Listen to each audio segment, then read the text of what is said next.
All right, so this morning I started talking to one of the girls that works at the salon after talking to the girl that works at the front desk scanning the membership cards at LA Fitness. For some reason, we really get along, and I don't know what it is about me, but I always end up becoming acquaintances with the girls that scan the ID cards. Maybe it's because I'm there twice a day, every day, and they just see me all the time. But other times we just get along really well. In fact, the last three girls that have worked the counter all had backgrounds in psychology. They all have psychology jobs as their full time jobs. And then they do this for extra money because they can't make enough money from one job in order to work just 40 hours.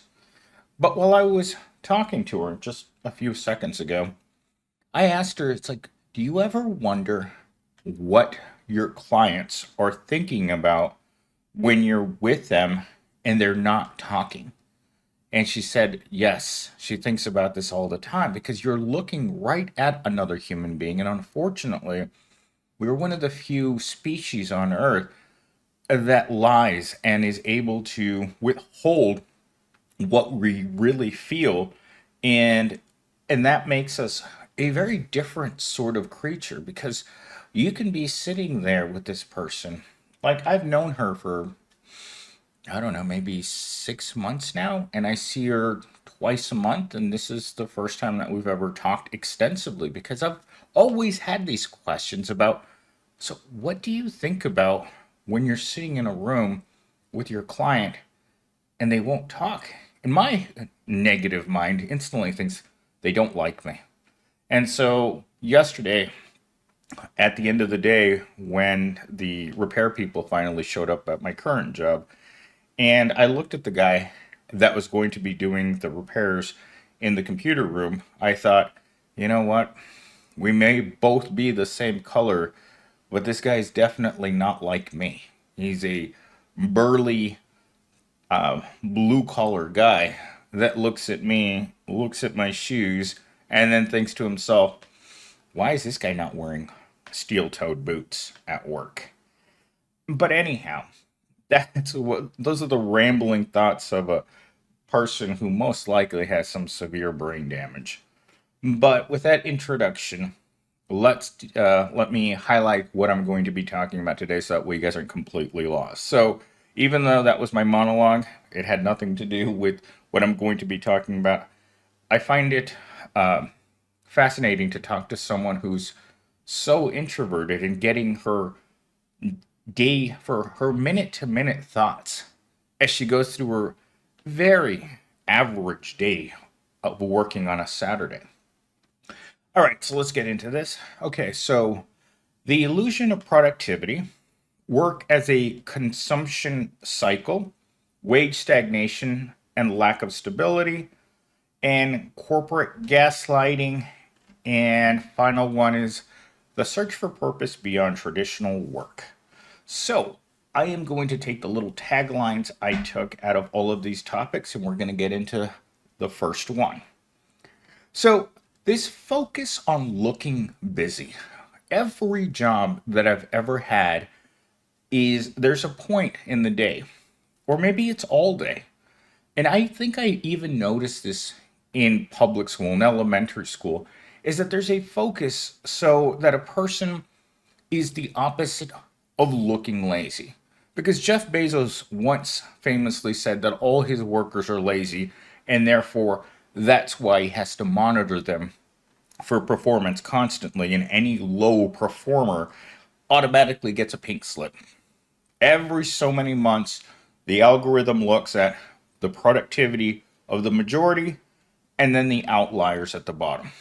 There is no reward for the people that are producing the most, other than you get to keep your job. But there is definitely a punishment for the people who aren't trying hard enough. So we developed a culture which is looking busy, focused. And I do this at my job all the time because we have security cameras and they have monitoring software that detects whether or not you're working when you're at your computer. they have this technology and they've had it for a long time. In fact, recently, Wells Fargo fired a bunch of people who were pretending to work. And why is this? Because a person who's looking busy, it has the air of being an ultra performer, a high performer. But the reality is, you can be sitting at your desk for 8 hours and be productive 1 hour a day.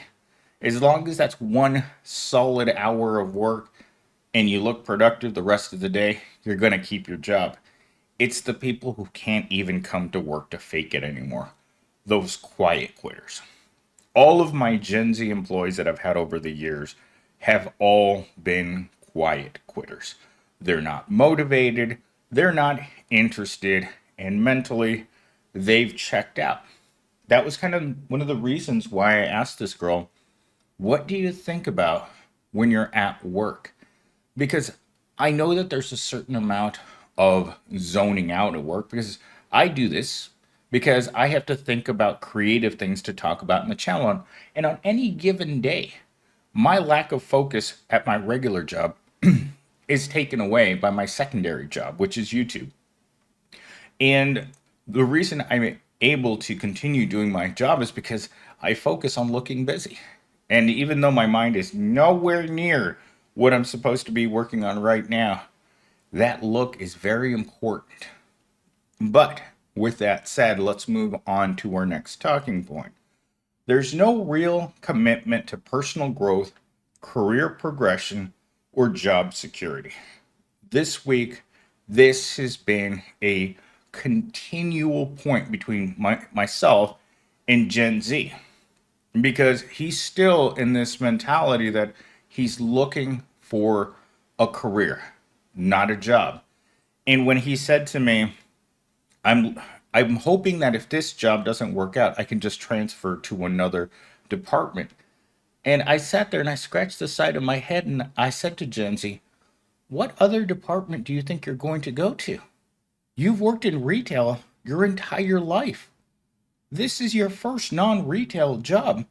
What skills are you going to bring to another department? And he just looked at me like, you're wrong, millennial Steve. I have skills. And I just kind of looked at him like he requires so much attention. It's like babysitting. And this is something that every manager in America is going to tell you with their adult children at any job across all the evil corps is that most people need to even if your job is the exact same thing every day your boss is going to tell you to do your job. I don't know why that is. Like maybe they think that by going home that you forget that you're supposed to be working at work, but there is no career progression. There is no personal growth, and there definitely isn't any job security. Any person that believes that they have job security is living in a fantasy world. Because as soon as the company isn't doing well, and remember, we lost 30, wait, what's it, 30, 40, 60, we lost about 75 people now within a 7 day span. In fact, yesterday my boss called me again to say, hey, Millennial Steam, get ready. There's another large list of people that have decided to seek their career elsewhere. And a lot of that has to do with the fact that they can feel the lack of job security. Not having job security is one of the top, I would say, three severe causes of depression, anxiety, panic attacks, and overall a negative mood at work. Because if you don't know whether or not you're going to have a job tomorrow, it really wears on you. Because our financial safety depends on job security. And when you don't have job security, then you have financial instability, which means that you are going to start looking for another resource to provide you financial security. Financial security in our current society is an absolute must, yet most of us do not have it. And I'm one of them. every day I think, you know what, today I'm going to say something to the wrong person, and tomorrow I'm going to get a call and they're going to tell me, you don't work here anymore.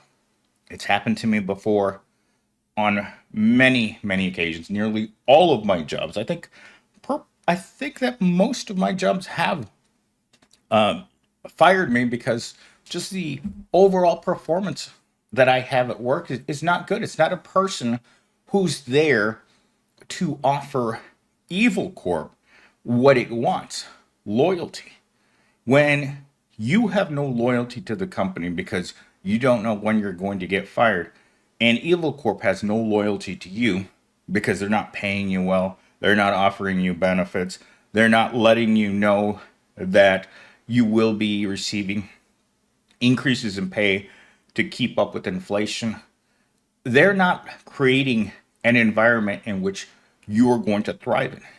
What they create is a toxic cesspool, and they call that a job. And you have to dive into this toxic cesspool head first every single day and hope that when you come out on the other side to go home, you still have the pool to come back to the next day. That's the relationship we have with Evil Corp. Moving on to talking point number 3, traditional promises of security. With fewer opportunities for home ownership, savings, or even basic financial comfort. I talk about these things every single day because we as workers go to work every single day with the promise that somehow our lives are going to improve. But if I've lived my entire life without even a remote chance, even in 50 years, if I wanted to, I will never own a home. I will never have enough money for a down payment.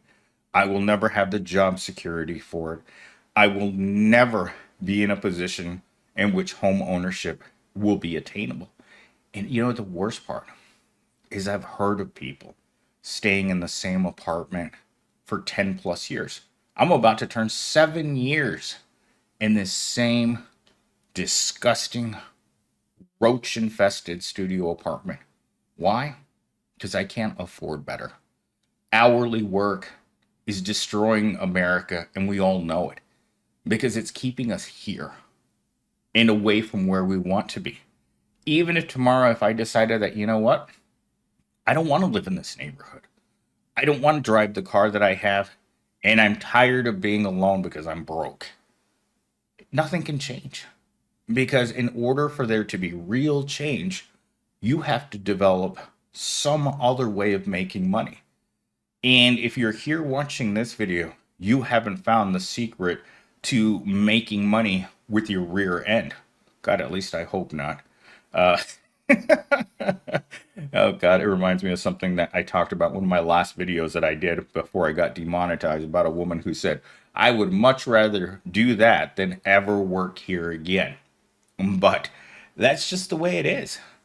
And savings, it's like what I told you guys about that lady who cut my hair last Saturday. She works the 3 jobs, 2 of them professional, 1 of them at the gym. I meet a lot of people who at the gym because that's the only place I really go other than work, and there's not really anyone to talk to at work other than all the married old ladies that like talking to me.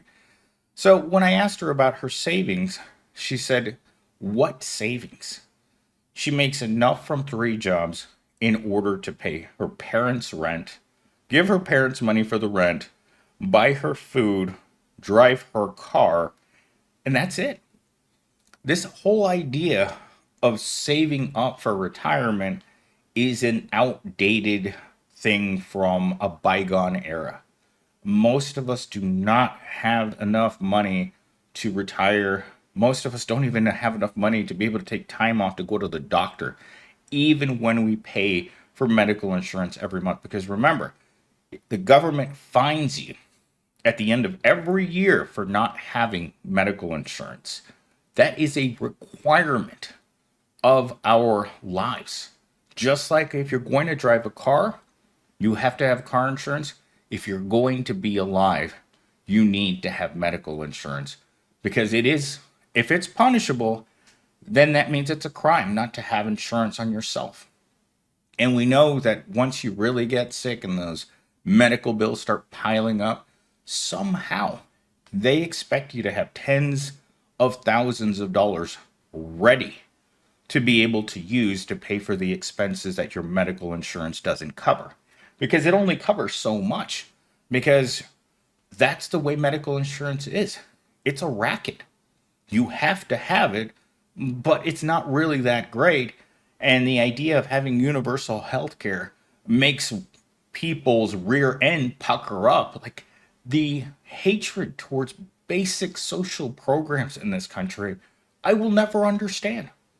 These people who are on one side of the fence claiming that things have to be this way, that there has to be poor people, that the rich are absolutely necessary. You're not going to argue with these people. They're set in their own ways. People with distorted thoughts in their heads about how evil communism is and how evil socialism is, but they never talk about how evil capitalism is. Because most of us aren't capitalists. I don't own anything. I don't own any land. I don't own a business. I don't own anything. And if you could look in my bank account right now, you'd laugh. And then you'd look at the thing, the size of the thing between your legs, and you'd laugh even harder. It's like, really? That's all you got, millennials thing? Sorry, that's all the good Lord blessed me. And you're just like, wow, you really got the short end of the stick. No pun intended. But basic financial comfort for the proletariat isn't there. And it was never designed to be there. A system built solely for the benefit of the wealthy capitalists. Not a capitalist, you better become one because we don't like the idea of socialism. Even though we've socialized nearly every aspect of your life is socialized, we don't like socialism. For some reason, it's just got a nasty reputation because in socialism, you can't have what this criminal capitalism that we have. You're so against something that helps everyone because the 1% wants to be able to control everyone else. Because don't ever forget this. The way that our society is structured is to make certain that we have control over as much of the people that don't matter as humanly possible. Don't want to work? Guess what? You get to be homeless. Get sick and don't have enough money to pay for your medical bills? You're not with us anymore. And this is so true because we saw this during the pandemic. All the people that got sick, the everyday workers that couldn't do remote work, they didn't go to the hospital because they knew they couldn't afford to till it was time to put the tubes in. And once they put the tubes in, your next destination was the Pine Box community. That was it. And you could either be ruined financially or ruined completely by going to the hospital. Either way, you weren't getting out of the way. And it sucks because so many of us weren't able to get out of the way. For the few who were able to get unemployment benefits during the pandemic, it may have saved you from ending up in the Pine Box community because a lot of the proletariat didn't make it. And the most disgusting part about that is calling someone essential. That's what I didn't understand is the whole essential part. It's kind of the higher up people, the people that make the rules in a society, deciding who's worth it and who's not. You're a food worker, you're not worth it. So we're going to make you essential. All right, in our last bit here, I guess I just have time for one more. So companies often blame workers for their own dissatisfaction, suggesting that they need to work harder or be more grateful. You know, my financial problems are not being caused by low wages. That's what they want you to think. That because I work in the $15 to $20 bracket, it's not their fault. And it goes even further. You have corporations who will put together an employee brochure in which they tell you that your rent should be about $300 a month because your pay is $800 every 2 weeks. Now, telling someone what you should be paying for rent is just as evil as anything. But assuming that people can't pay their bills and they're not getting ahead because they're bad with money, it's some other form of evil thought. I don't get this whole idea of being grateful for the minimum wage. We go to those jobs because we can't get any better. Most people go to a job and they do a job because it's the only job that they can get, or it's the only job they're capable of doing, because we're not a society of rocket scientists. I would say we're more of a society of Forrest Gumps. And we do what we can to the level we can so that we can be comfortable. And that's it. We can't push ourselves up. We're not all going to be medical doctors or lawyers, or most of us aren't going to be models. Let's face it. Our careers on the runway are derailed by being short, ugly, and overweight. It's what it is. That's why those people make a lot of money and you don't. As for toxic positivity, uh, sometimes I feel like there's more people like myself that are out there. In fact, the person that I'm talking to right now, every time that I've met her in person, I didn't know who she was.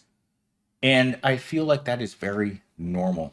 Even your coworkers, your family, your religious affiliation, we don't really know who you are. We have a generic outline of who you are. You have brown hair. You have brown eyes. You have pale skin. You have small feet. That's all we really know about you, because what comes out of your pie hole on a day to day basis are things like, hey, how's it going? Oh, I can't wait for the weekend. Oh man, I got a case of the Mondays.